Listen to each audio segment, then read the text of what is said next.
Good.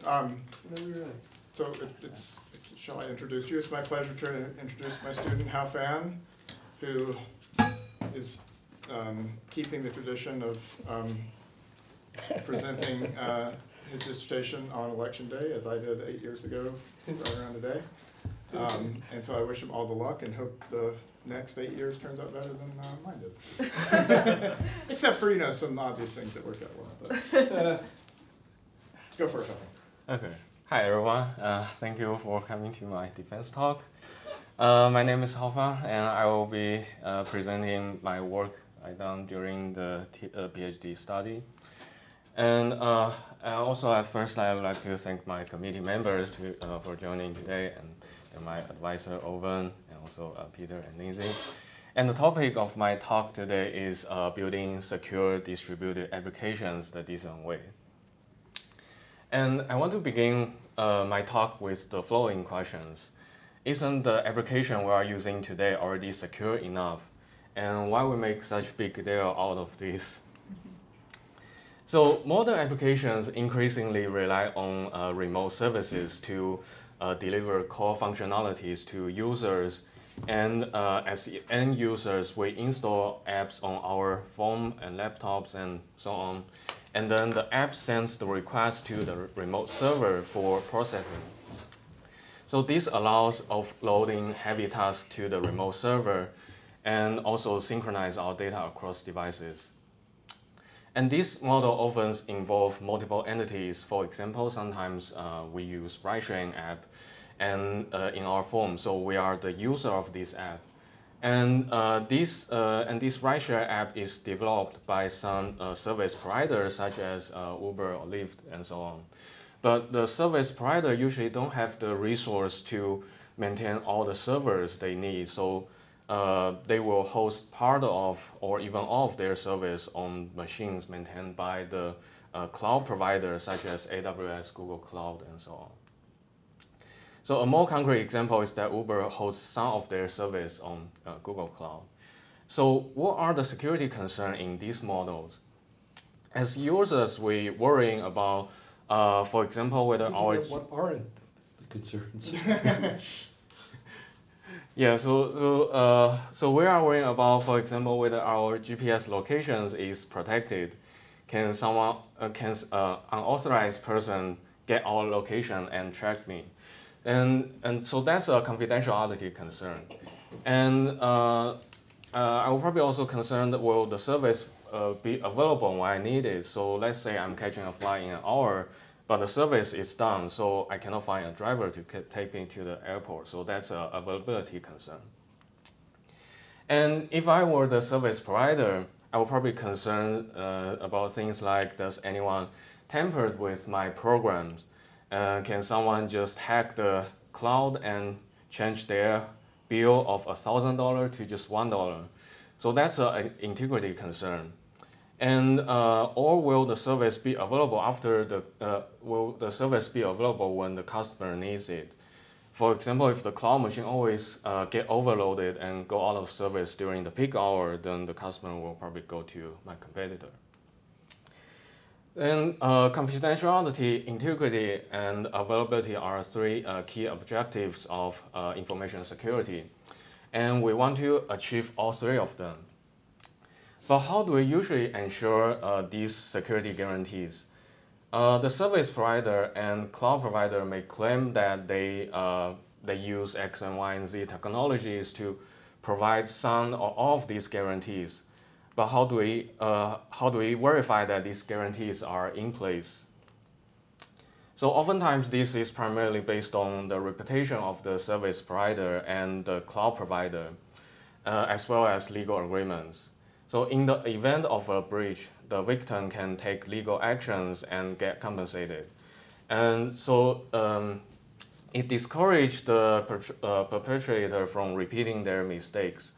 But in practice, there are many questions we may want to think about, such as how much the lawsuit will cost and the chance of winning that lawsuit, especially considering the other side is $1 million company. And will we be satisfied with the result? And most importantly, it doesn't prevent the attacks or damage in the first place. And additionally, in practice, the system model is often more complicated than we just shown. Due to various business reasons, the service provider may want to host different services on different clouds, or they may want to back up some of their critical services on multiple clouds. And some of their service may be provided through a third-party service provider. And the third-party provider may host their service on a different set of clouds. Meanwhile, different users may have different beliefs, especially when these security guarantees cannot be verified beforehand. So a system could involve many entities and many perspectives. Therefore, we want a verifiable mechanism that can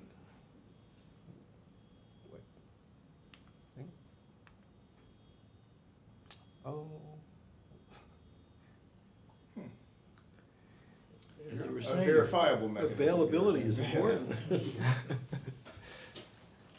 Is the network down? Hey, it's Tom.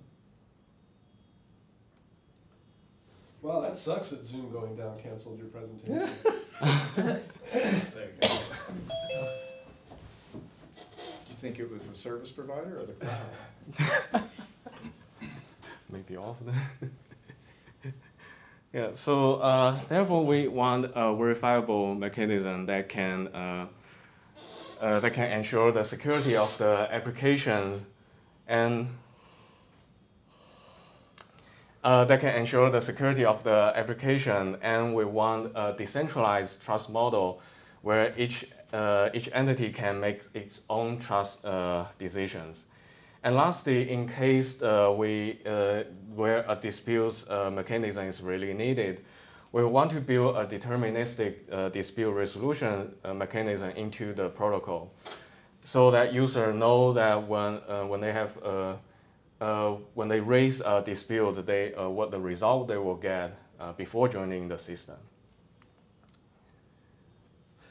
Actually, I have a quick question about that. So, the third goal, I buy that. That sounds good, but we haven't motivated it yet, right? And so, is that that's in contrast to the ad hoc dispute mechanisms that I get from a centralized thing like Google, where maybe they pay me back if they give me back some money if they lost my data.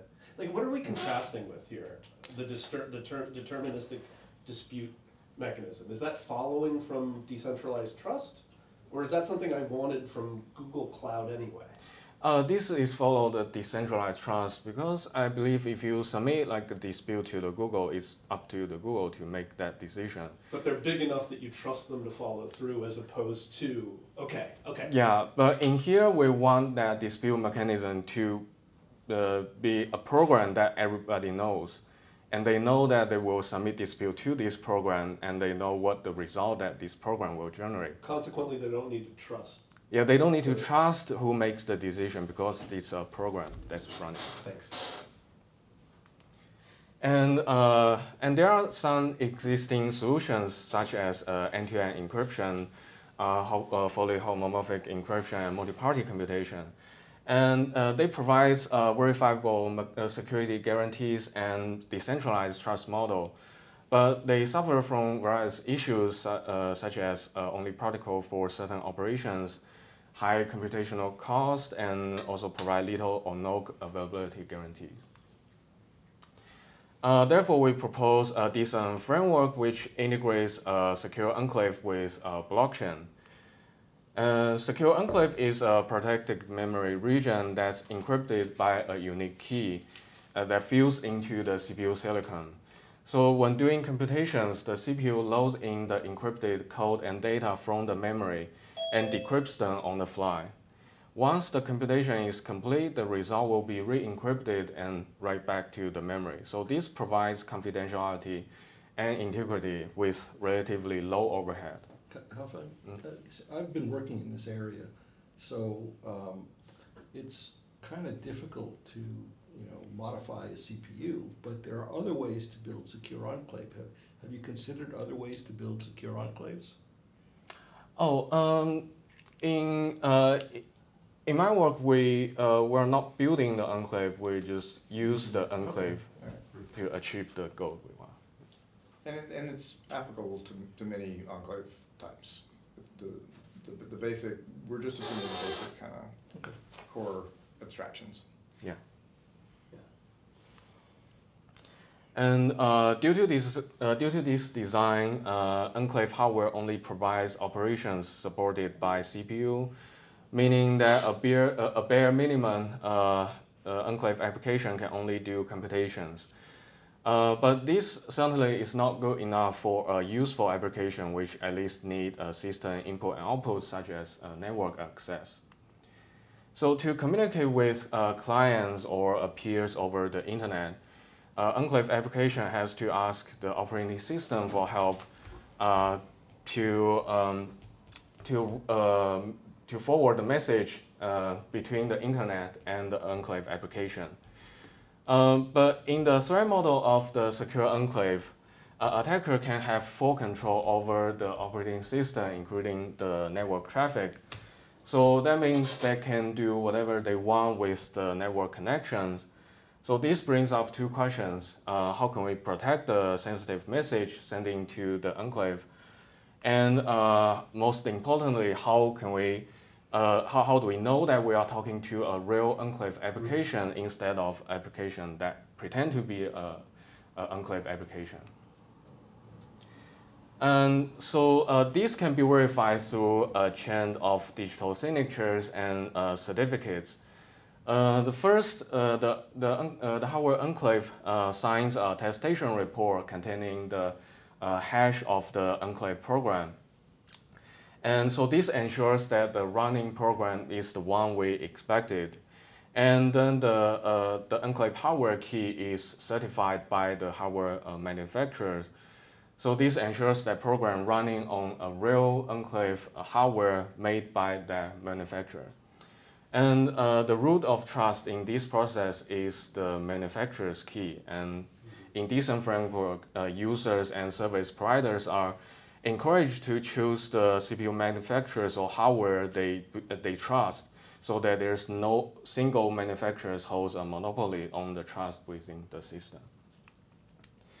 So in short, remote attestation helps us to verify the identity of the enclave program. And the secret key established during this step are used to encrypt the message sending through the network connection. So a secure communication channel is established. And based on this design, we can make the following assumption about secure enclaves. The attacker can have full control over the host machine and also the network traffic. And attacker cannot break the cryptographic primitives employed by the enclave hardware. Meanwhile, we assume the enclave implementation is correct. So attacks like key extractions or other side channel attacks are beyond the scope of this dissertation.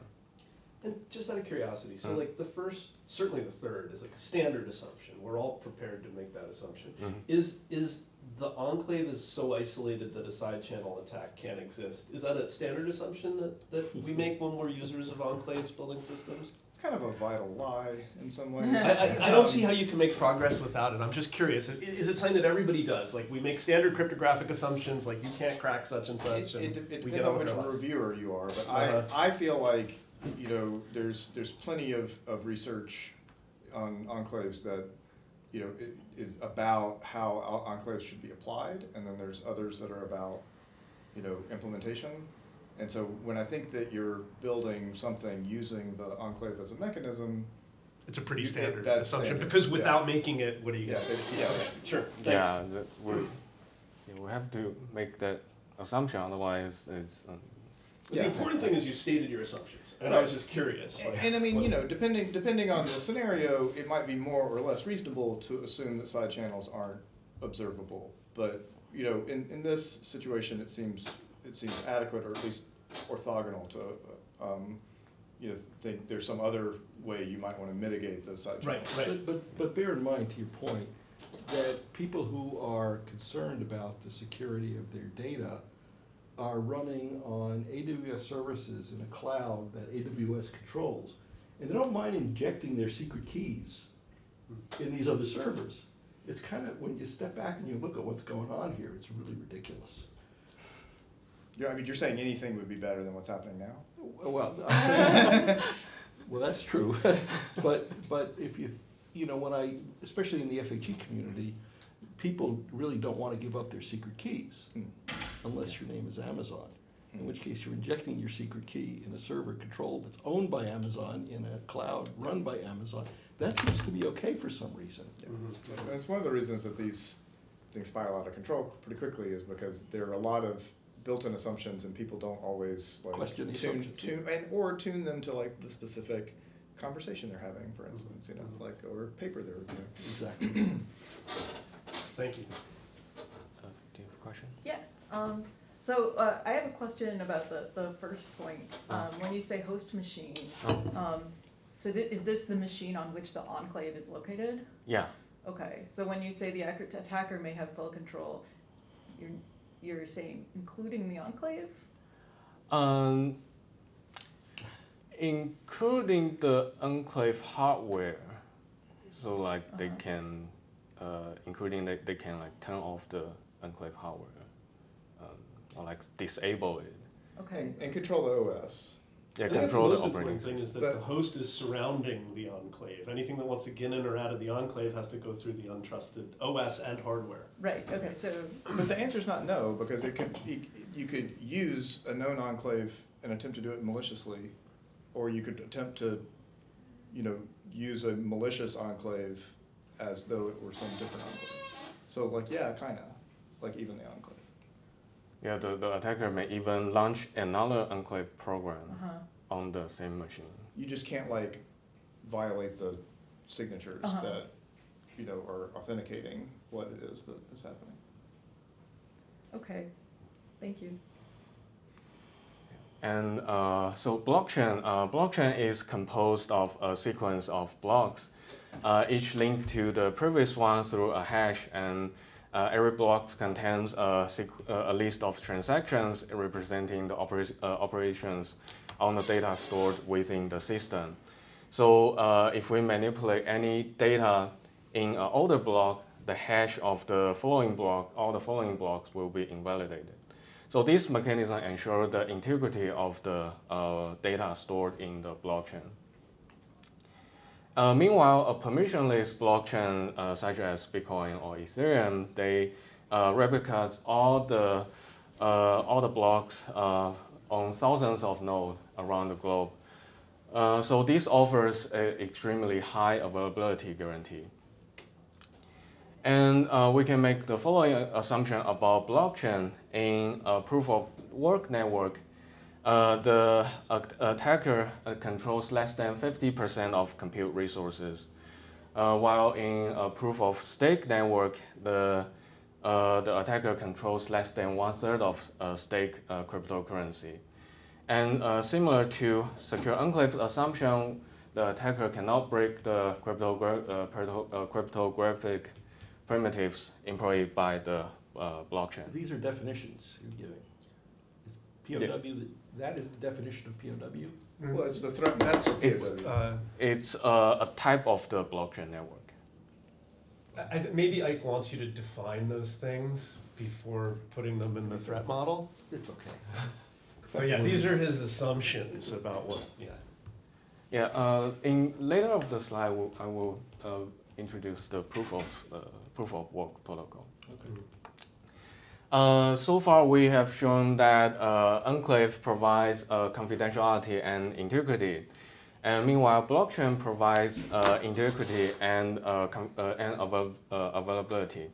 So combining the two, we should be able to achieve all three guarantees in decent framework. But integrating secure enclave with blockchain is not a trivial task, and using them to achieve all three guarantees in decent framework also require extra works. So in this dissertation, we present the following contributions. So in the paper of secure distributed applications the decent way, we present the core infrastructure of decent framework. And in the paper of the total eclipse of enclave, we have shown how to securely integrate secure enclave with blockchain. And in the paper of Descenogram, we have introduced a highly available message delivery system in Decent framework. And in the paper of Allegority, we show how to provide service availability in Decent framework. So first, let me introduce Decent framework to you. Previously, I've introduced remote attestation of secure enclaves. It's a process to verify that an expected program is running inside of an enclave environment. So in a native remote attestation protocol, the client compares the hash stated in the attestation report to the hash that's hard-coded into the client's program. If the hash match, then the client starts sending the request. Otherwise, the client stops the connection, and in this scenario, there's just one client and one enclave program. But in a distributed system, there are also scenarios where multiple or different components want to authenticate each other. So how can they manage the expected hash of each other in this case? The same as the client to enclave remote attestation, let's first try to hard-code each other's hash into the program. We first compile the payment app into the payment app binary, and then we compute the hash of this binary. And then we hardcode the hash into the billing app, and then compile the billing app into the binary. And now, can we hardcode the hash of the billing app back to the payment code? That's impossible because there's a circular dependency. So therefore, we cannot hardcode each other's hash using the previous method. And one possible solution is to have a trusted third party to distribute the hash during runtime. This introduces a single point of failure and also violates our goal that we want a decentralized trust model. Some other works propose building all components into one binary and having a runtime switch to activate different parts of the binary. And this allows them to authenticate each other because they all having the same hash. But a good distributed system, distributed applications, for instance, Uber, doesn't just consist of two components. And there could be a number of them, and if we just combine all of them into one binary, that will be a nightmare to maintain this code base for the long term. That's a monolith. Another work called Mage proposed using a specialized tool to build the enclave binary into two separate parts. So the first part contains the program instructions, while the second part is injected with a list of hash. And so during the runtime, a specialized hash calculation technique is required to infer the complete hash of the peer. But in reality, this approach also suffers a similar problem as previous one. It does reduce the code base for each module, but if we want to upgrade in one component, we have to rebuild everything in the system. And also due to the need for a specialized tool, it's hard to adapt to a different enclave platform. In addition to a mutual attestation issue, we also want to ensure the overhead of remote attestation protocol is low. Remote attestation protocol consists of several request and response messages. So, and even worse, in Intel SGX EPID protocol, they also need to interact with the Intel attestation service. So to summarize, there are two essential goals of this framework. First, we want to enable mutual attestation with decentralized trust. And second, we want to reduce the overhead of remote attestation. And previously, we demonstrate that hard-coding hash will cause circular dependency issues. So now let's consider this approach. In runtime, client and billing and payment components load in the hash of their peers that they want to connect to. And now the billing component wants to communicate with the payment component. So it sends the attestation report And then the payment component compare the hash in the report with the hash it loaded in. And the same for the other way around. So what could go wrong in this approach? Now when the client connects to the building component, it verifies the hash of the building component, which is fine. So it sends over its private data to the building component. But now the attacker feeds in the malicious hash of the payment X component into the building component. So then the building component will hand over the maybe credit card information to the payment X service. And to address this issue, a low-time auth list is required. The auth list is a mapping from the hash of the components to the name of the component. And we hardcode the name of the component during build time.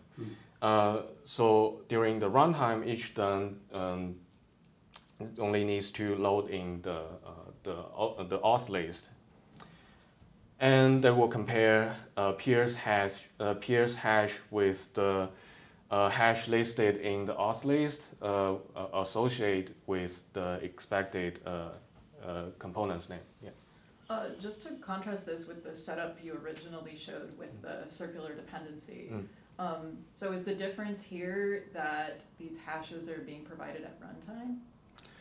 Yeah, they are provided after the program is built and when the program is just boot up. So it's like during the program boot process. Okay. It becomes part of the development cycle, effectively. Well, I mean, But deployment and not compile, right? Is Right. Yeah, that- deployment. Yeah, okay. And there are also two additional requirements in this approach. Everyone in the system should agree on the same auth list. And also once the auth list is loaded, they cannot be changed. So that's why we need to load it during the boot time. Yeah, so I was actually gonna ask a question about that. So in the event that you did reconfigure the service, everything has to be redeployed to change the auth list? So for example, a very common thing in microservices is to like observe that one of your stateless services is overloaded and making more instances of it, for example. And so those, it depends what you mean by name, but presumably that requires additional mappings to be added to the auth list.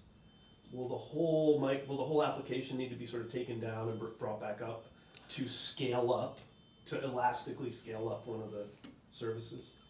So the program itself needs to be shut down and restarted, but we don't need to redeploy the binary because the binary stays the same. They only need to. But any like dependencies or things that were dependent on it would need to be restarted. The things that were dependent on the service that you scaled up. Yeah, they need to restart it. Okay. And the It's not only that thing, disruptive. the I've only seen a way thing. around back, yeah, I something don't- like that. Well, we have one way around it. Oh, okay. I don't know And how much microservice you people were- are obsessed with avoiding things like that, but that seems like a reasonable trade-off for what you're. Well, right, it depends on how paranoid you are, because it affects the trust models. Mhm. I don't know, are you gonna talk about verifiers here or later? Or? It will be And sorry, we fast. can postpone this for a longer discussion later. I was just curious. Yeah, and also when the auth list is updated, they only need to redeploy the auth list only, which is like a config file for the program. And a malicious payment X component may pretend to be the legit payment component, but its hash doesn't match the one in the auth list, so the connection will be refused. Or if the host provides a malicious hash in the auth list to both a billing service and the malicious payment X service, the client will detect that they are having different auth lists, so the connection will also be refused. And the next issue we want to address is the remote attestation overhead. So in serverless architecture, components have to perform remote attestation repeatedly and causing high overhead. So since they are so similar attestation report are generated again and over again. Can we preserve the remote attestation report in a way that it's verifiable by any third party, any peers of the subsequent connections, and provides the same security guarantees? And the answer is self-attestation. So during program's initialization phase, an enclave program called a decent server will generate a unique key pair, and it performs remote attestation to itself, and that will bind the unique key to the attestation report. And then it will package both the attestation report and the unique key, the public key, into the X509 certificate, which will be used during TLS connection. And next, the decent component, which are the actual component of the distributed applications, also have a unique key. So it will perform local attestation to the decent server, ensuring that they reside on the same platform. And then the decent server issues a certificate to the decent component. So these still form a chain of certificates where the root of the trust is still the hardware manufacturers. And but now one physical machine only need one decent server to perform the full remote attestation process once. Yeah. Does this get, can you use the same thing for multi-party? Because earlier you talked about multi-party, but, and a lot of people think, you know, ignore the multi-party part of it, right? What do you mean by multi-party in this context? Well, different data sources with perhaps different security models. And one application, say it's Uber. I mean, maybe Uber needs access to the payment system, but they also need access to, I don't know, the weather or something like that. I mean, to do their scheduling properly. So can you apply the same thing in a multi-party setting as we're doing here? Do you mean a picture that involves more than two? Yeah. Okay. Maybe I will answer that question in the next All slide. right. Okay. So let's take a look at how self-attestation and auth list work together. So first, the decent server performs self-attestation with the IIS to generate a self-attestation certificate. And then the decent components boots up and they load in the auth list. After that, the decent components performs local attestation to the decent server, and to request the certificate issued by the decent server. And then they can use the certificate to establish TLS connection between the client and the building components. And same. And also it's same that the billing component and the payment component can also use the certificate to establish TLS connection. So is that the Well, maybe I could ask it a little differently. Okay. Right now, you're only talking about basically one database. Mm-hmm. What if you needed multiple databases?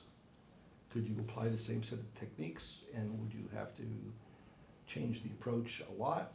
What's the database in this picture? The billing, you know.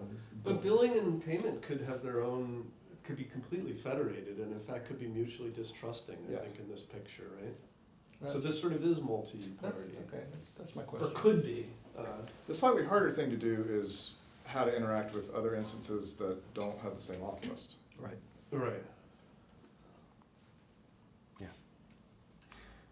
And to ensure the correctness of decent protocol, we formally verified our protocol with ProWave, and we successfully verified the secrecy and authenticity of decent protocol. And to demonstrate the expressiveness of decent framework, we built a simple rideshare app based on the microservice architecture shown previously, and the successful communications demonstrate that the decent framework can support complex distributed applications with multiple nodes. We also evaluate the performance of decent protocol, and the result shows that decent remote attestation provides significantly higher throughput in short sessions, while the native remote attestation has to process more requests in one section to compensate the cost. And next, we want to integrate enclave with blockchain, but it's challenging to do so securely. The blockchain, especially permissionless blockchain, is special in the way that anyone can participate and be the author of the new block while being anonymously. So when we receive a block from the peer, how do we know if it's legit or not? So the general mitigation is to connect to as many peers as possible. And if we ever connect to a malicious peer, other honest peer will help us to detect that. But in the threat model of enclave, that's impossible because all network connections are controlled by the attacker. So no matter how many peers that we connect to, we may always receive fake blocks from the attacker.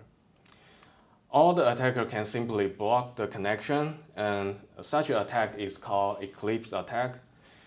And under this attack, delayed or fake data may trigger the enclave to disclose secrets or generate wrongful results.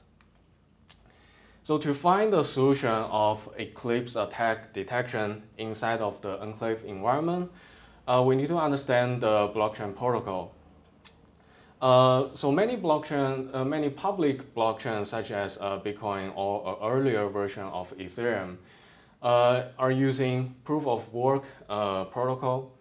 So a new block is added to the chain only when a cryptographic hash puzzle is solved. And the time used to solve this puzzle is called block time. And the difficulty of this puzzle depends on the amount of overall computations in the network. And meanwhile, we want to maintain a constant block time. So therefore, if the miners solving the puzzles too fast, then that will lead to the increasing in the difficulty level. So it will then take longer time to solve the following puzzles. But if they solve the puzzle too slow, then the difficulty value will decrease. So they will solve the puzzle faster in the following blocks. So to summarize, What does ANDS mean in that picture? What is an ANDS puzzle? oh, answers. Oh, what answers the puzzle? Got you. So to summarize with the assumption that the attacker has significant lower hash power than the entire network, no matter if they withhold blocks or they generate malicious blocks, they will always lead to longer block time and result in lower difficulty value. So therefore, our solution is to monitor the difficulty value to detect eclipse attack. But we cannot use a fixed value we cannot use a fixed threshold for all the blocks, because the difficulty value fluctuates naturally in the real world. So we need to adjust the reference value dynamically. And taking the different difficulty value from a neighbor block doesn't work either, because the attacker may try to slightly decrease a difficulty value each time and accumulating to a larger drop in the long term. So therefore, to adjust reference value, we group blocks into fixed sized checkpoints, and the median from the checkpoint 1 is selected as the reference value. And next, the minimum difficulty value is calculated based on this reference value and compared to the difficulty value in the new blocks. So once there are n blocks in the front, the previous candidate checkpoint will become the new checkpoint, and the new n blocks becomes the new candidate, and also the minimum value is updated accordingly. And in order to evade the detection, the attacker will have to continuously produce at least n blocks without dropping the difficulty value below the threshold. And that's really hard for the attacker. But how hard is it? We calculate the possibility of the occurrence of such an event, and the result shows that it will be as hard as to brute force someone's secret key. And we also evaluate the number of false detections by processing through all history blocks in Ethereum. And we found several false detections in 10 million blocks. And after a close investigation, we found almost all of them are caused by either hard forks, denial of service attack, bug fix, or API update. So during such an event, Enclave needs to be replaced with the latest software build, so that that isn't concerning to the application. What is a hard fork? I'm not familiar with that term. That's usually due to the change in the protocol. So all the nodes in the network needs to forcibly switch to fork. So in this work, we have shown the integration of Enclave and blockchain is vulnerable to Eclipse attack. And we present a novel solution by monitoring the difficulty value to detect the presence of such an attack. After we, yeah. So I have a quick question, and this is probably a naive question, but like, so if my computation's running in an enclave, as you showed us, we can't guarantee availability. But at least occasionally, if we can talk to the blockchain, we can get like irrefutability or whatever. We can get integrity of the things that happened in the past. But obviously, if the OS wants to reduce our availability to 0, they may. Mm-hmm. And in this case, like, in some cases, in fact, in a great many cases, you can sort of sound, with low false positives and low false negatives, detect if someone's eclipsing you. Mm-hmm. What are you supposed to do? Like, what do I do with that information? Yeah, so I will mention in a later slide, but the short answer is they can shut down to prevent further damage. Yeah, you may as well stop trying for a minute or something. Yeah, okay. And after securely integrates secure enclave with a blockchain, we can finally enrich the functionalities of decent framework and using blockchain. So this work is built on top of the secure enclave and blockchain. It's called Decentralized, which is a highly available message delivery system, a decentralized publish and subscribe systems in the decent framework.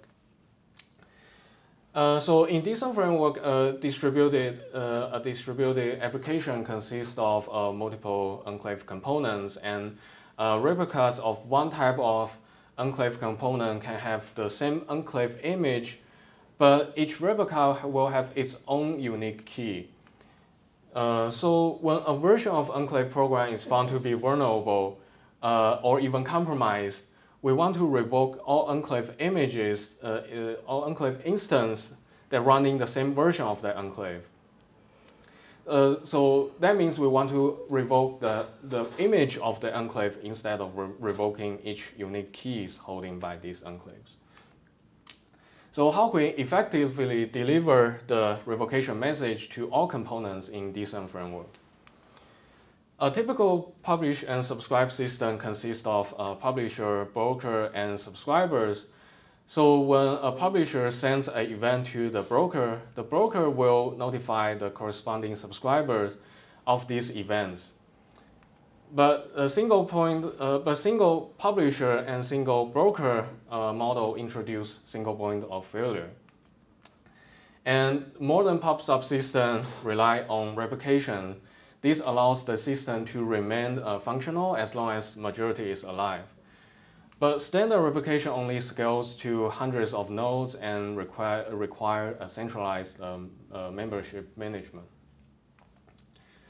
And so in Decentralized, we chose to use blockchain. And so this overview of Decentralized, the system consists of several components. There's an on-chain broker, which is the smart contract, and a number of publishers publish events to the on-chain broker.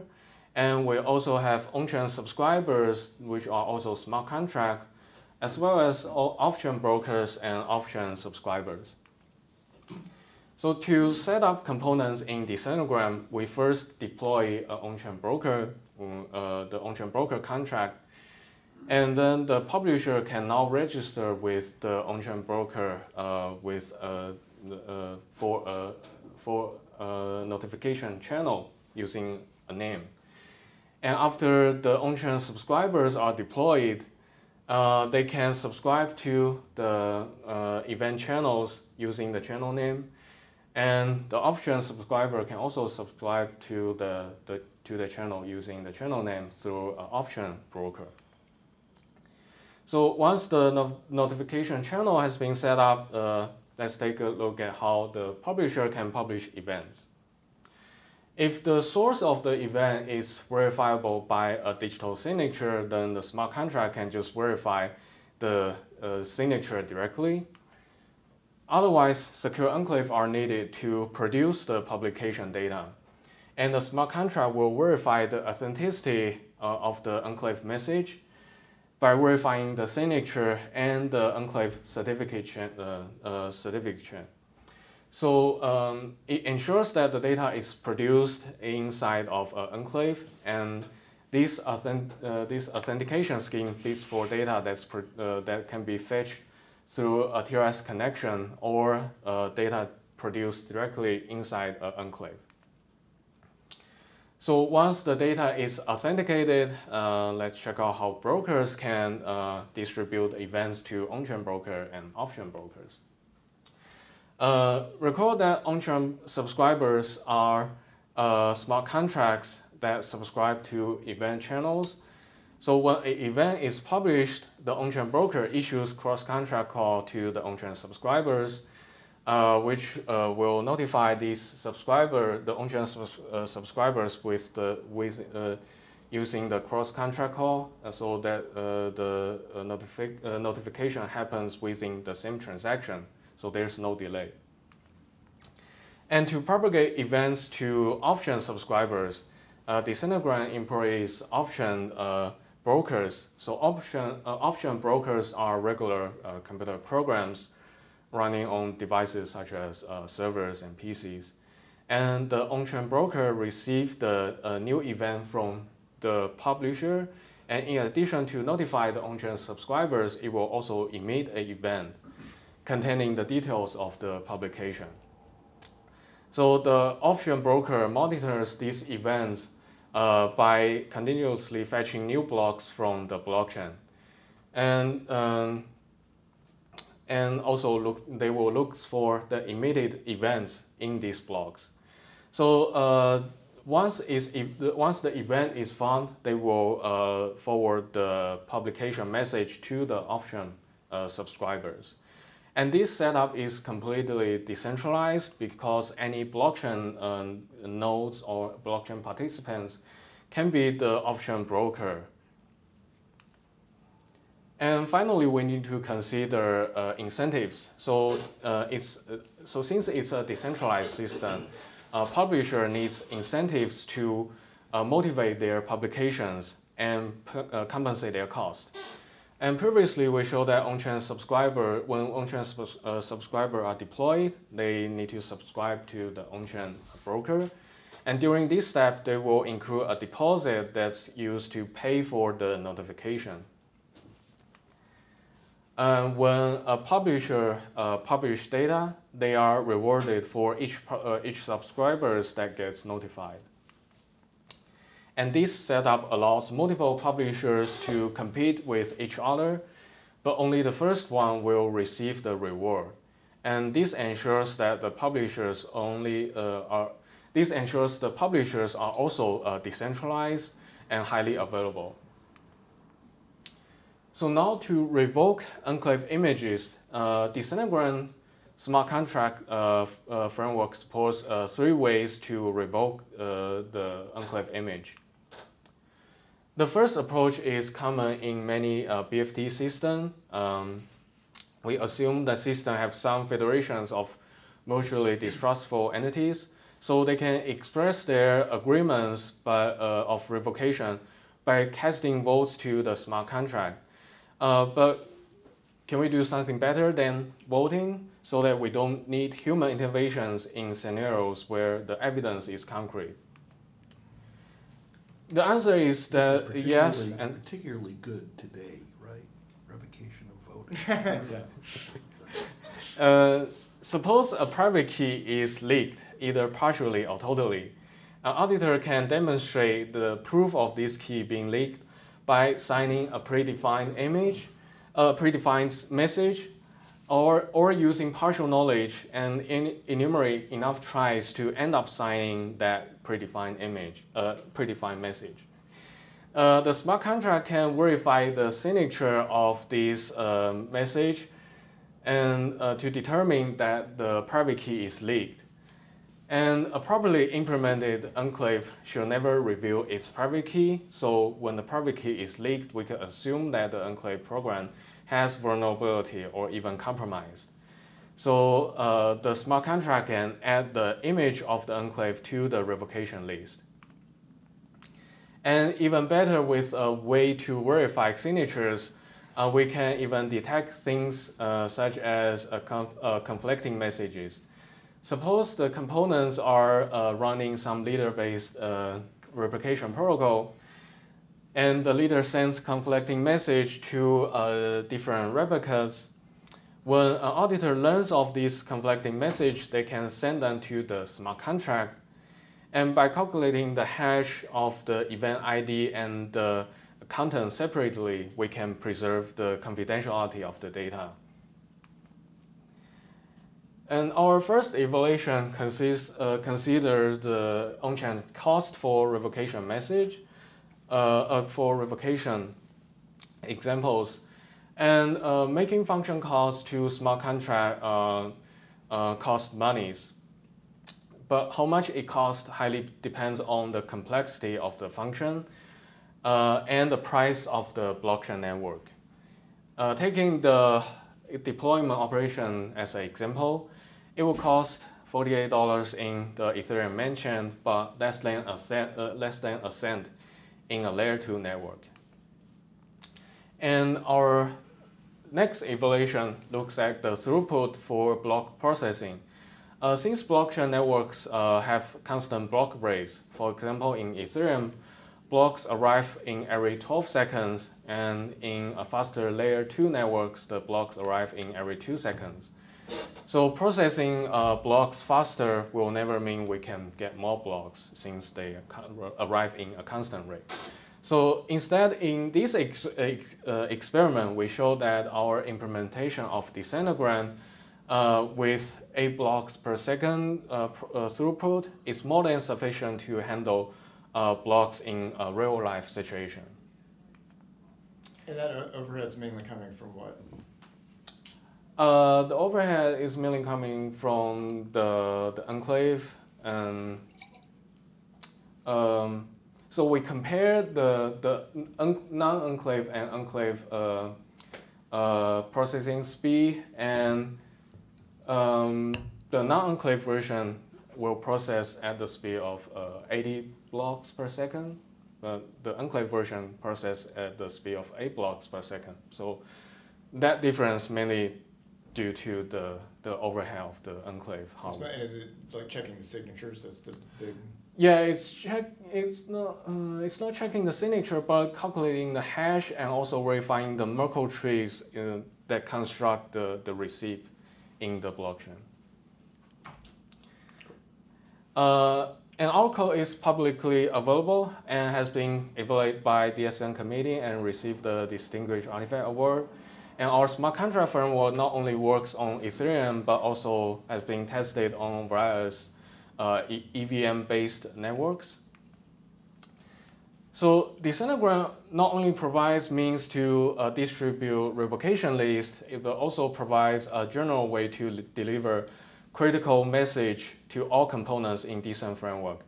And it guarantees that the message is either delivered to the peer or the message is blocked by the blocker, blocked by the attacker, and that should be detected by the Eclipse attack monitor.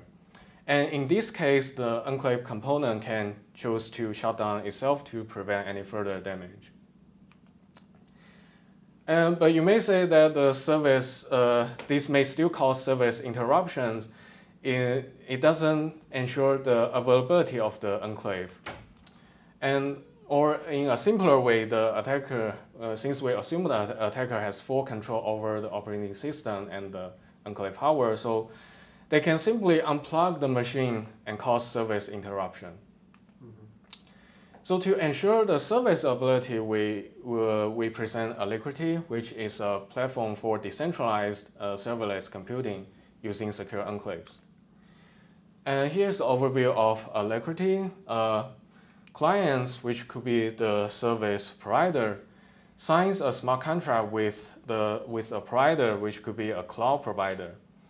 And for some service level agreements or SLA, after they sign the contract, the client will send the workload to the enclave running on the cloud machine.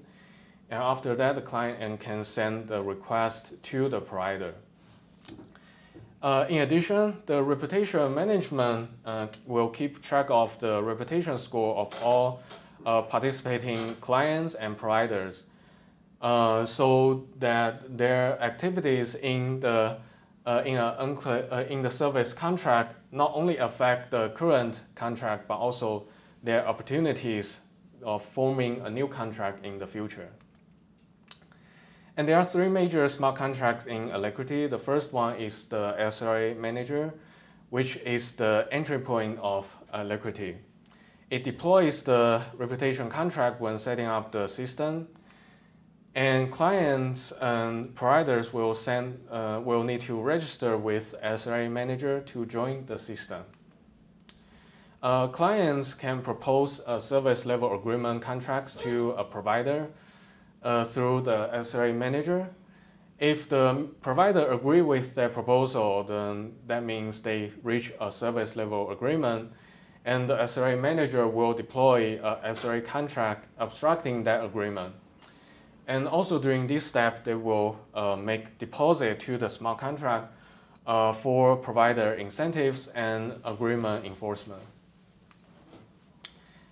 After that, they will talk to the SLA contract regarding any issues within this SLA, and this SLA contract will also report to the reputation contract. So to sum up, Alacrity presents three major contributions. Incentive mechanisms that to encourage the providers to provide the services, and a deterministic dispute resolution mechanism that's built into the protocol, and a reputation management program. And to encourage providers to keep service running, we want to reward providers and reimburse their resource cost by transferring clients' deposits to the provider's balance. But we cannot just reward any amounts to the provider because if the reward is too high, then the client won't use Alacrity because it's too expensive. If it's too low, then it won't be able to cover the resource cost of the provider. So we want the reward of we want to reward the providers for the amount proportionally to the resource usage of each component, each computation request. Therefore, we need to accurately account how much resource was used during each computation. Workloads in Alacrity are in WebAssembly, and WebAssembly is a portable binary executable program. It also comes with the corresponding text format. So for demonstration purpose, in this talk, we will use the text format. And to account for the resource usage, we instrumented the Watson code, and we count the number of instructions that has been executed. And different instructions will have different weight in terms of resource usage. But we can compute this number at the very end of the program because there are loops and branches. So the first thing is to identify places to make the calculation. And then we insert the resource counters into these places. And when the resource usage exceeds the threshold, it will make a function call to our WASM runtime, indicating that the client has used up all the resource unit it has reserved. To ensure fairness of resource accounting, the WASM workload is deployed in the following steps. First, the client compiles its code into the WASM binary, and that WASM binary is sent to the Alacrity runtime running inside of the enclave environment. And then the Alacrity runtime will instrument the WASM binary and inside the enclave environment to ensure the fairness. And finally, the instrumented code is hand over to the WASM runtime for execution. After that, client can send a request to Alacrity runtime. As part of the service level agreement, Alacrity runtime will construct checkpoint reports periodically. And the checkpoint report looks like this. It contains the number of units used for each request. And the SRA contract will receive this report and calculate the amount of balance to transfer from the from the client to the provider. And you will also trigger a function in the reputation contract to update the reputation score accordingly. But what if the provider doesn't provide the service as promised? Alacrity offers service dispute functionalities, so the client can submit dispute to the SRA contract, which will notify the providers of this dispute, and the Alacrity runtime will check this dispute and see if it can generate an appeal message to appeal that dispute. If there's no appeal message can generate, then the SRA contract will punish the provider by deducting the deposit. And in either case, their reputation score will be updated as well. And the reputation smart contract will manage the client and provider's reputation score in the following ways. When a checkpoint report is received, both client and the provider score will be increased. And when a dispute is received, but the provider didn't or failed to appeal, then the client score will be increased, but the provider score will be decreased. And when a dispute is received and the provider successfully appealed it, then both clients and providers' score will be slightly decreased. This ensures that both sides lose in a hard-to-determine situation. And to evaluate Alacrity, we first investigate the overhead of running instrumented WASM code inside the enclave. And the result shows that the instrumented WASM code is generally slower than the uninstrumented WASM code, but the overhead is not significant. Next, we evaluate the gas cost of the blockchain transactions containing the checkpoint report. We run the test with checkpoint reports containing various number of requests from 10 to 10,000. And the result shows that the number of requests increases, and as the number of requests increases, the amortized cost per request becomes very low. So to summarize my PhD research work, the first work I've done is secure distributed application, the DECENT way, which presents the core infrastructure of DECENT framework, a mutual attestation protocol for different components within the system, and a self-attestation protocol with a lower overhead. And the second work introduced a novel approach to detect eclipse attack of blockchain data inside the enclave.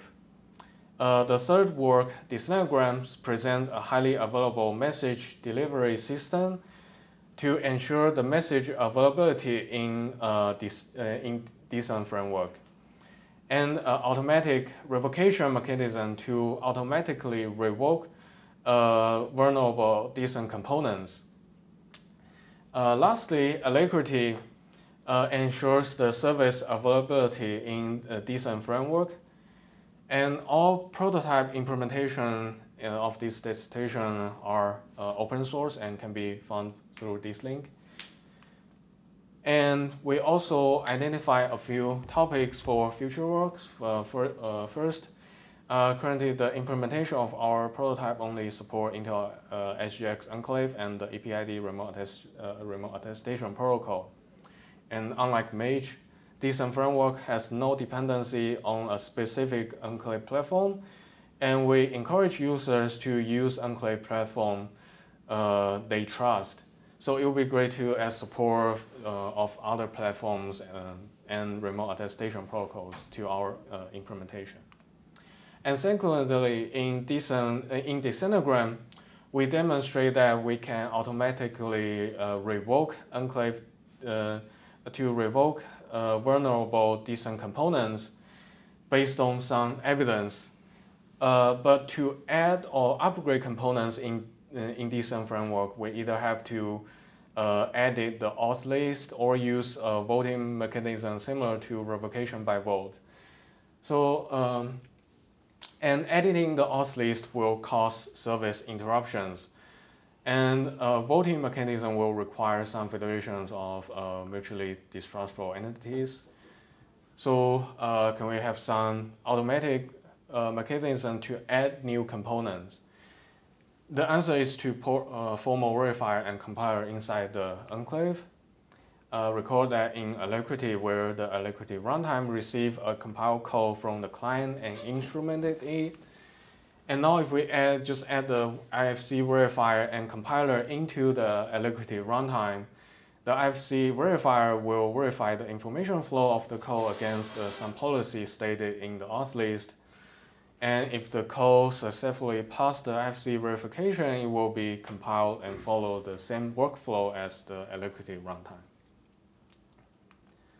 Yeah, so that's the end of my talk, and thank you all for your time and attention. I hope my presentation provide curiosity insight into my research and during my PhD journey, and I welcome any questions and feedback you may have about my research. Thank you.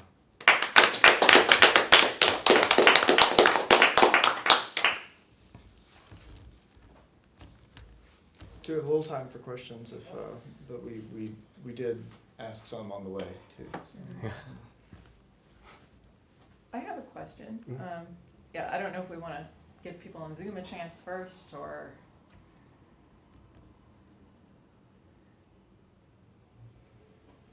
if there are no questions on Zoom. Oh, was there something? Okay. Okay. Yeah. So, Haofan, thanks for the great presentation. So, near the beginning, you mentioned this deterministic dispute resolution mechanism, and then that came up again with Alacrity. So, I'm curious about like a couple of things. One, like, what's an example of a dispute that would get resolved? And then I have a follow-up question after that. Yeah, they can. One type of dispute is that the clients say that I sent a request to the provider but didn't receive any response, and then they can send a dispute to the smart contract, and then the provider will receive a notification that there's a dispute saying that you didn't provide the service, and then the enclave is responsible for processing the request and generate the response. So it will look into its service records to see if it actually generates a response for that request. If so, then it will generate a appeal message to the smart contract saying that, hey, I generate the response for this request.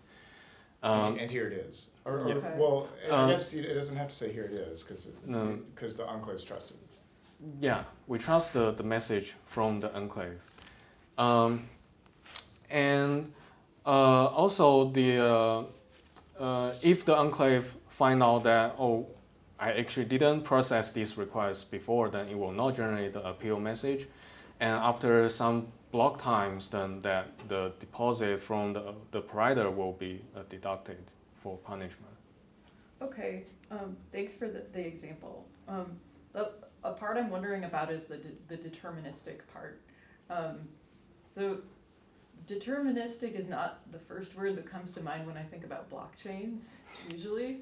And I'm wondering if the determinism is coming from, so when you talked about alacrity, you said that components have to register with this SLA manager to join the system, right? So that doesn't sound like a permissionless kind of setup in the way that we were talking about earlier in the talk.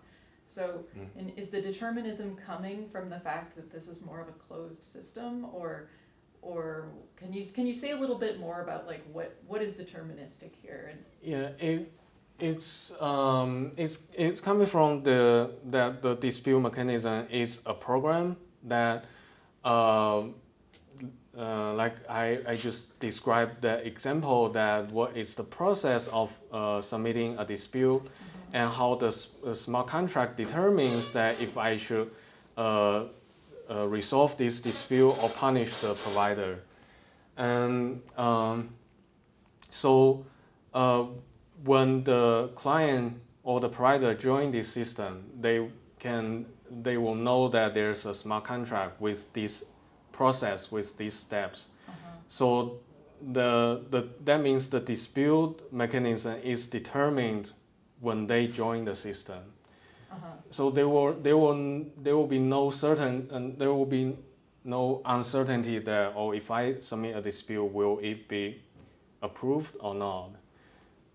And Well, that doesn't seem right? Because like the program is deterministic, but its inputs are not necessarily known.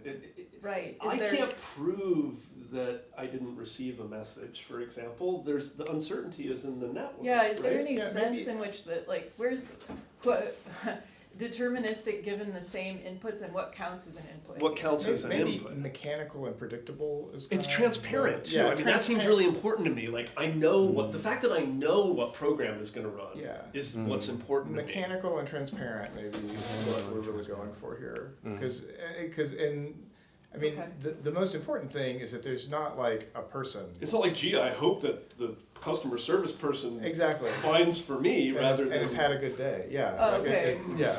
Okay, so deterministic as opposed to the thing we were talking about originally, which was, our trust in cloud providers is based on, the law. Make an Yeah. appeal to Twitter or whatever, and hope it works out, Right. right? And how much their lawyers Or are Leon. paid. Yeah. Okay, yeah, I guess, I would, the term deterministic always, like, That's a good point. it made me raise my eyebrows, because I wondered, deterministic with respect to That's a what. fair point. What you are the can many observe? executions Yeah, that might have different right. outcomes that we were talking Okay, about? but I like Owen's rephrasing of it as mechanical And and transparent. transparent, yeah, okay, thank you.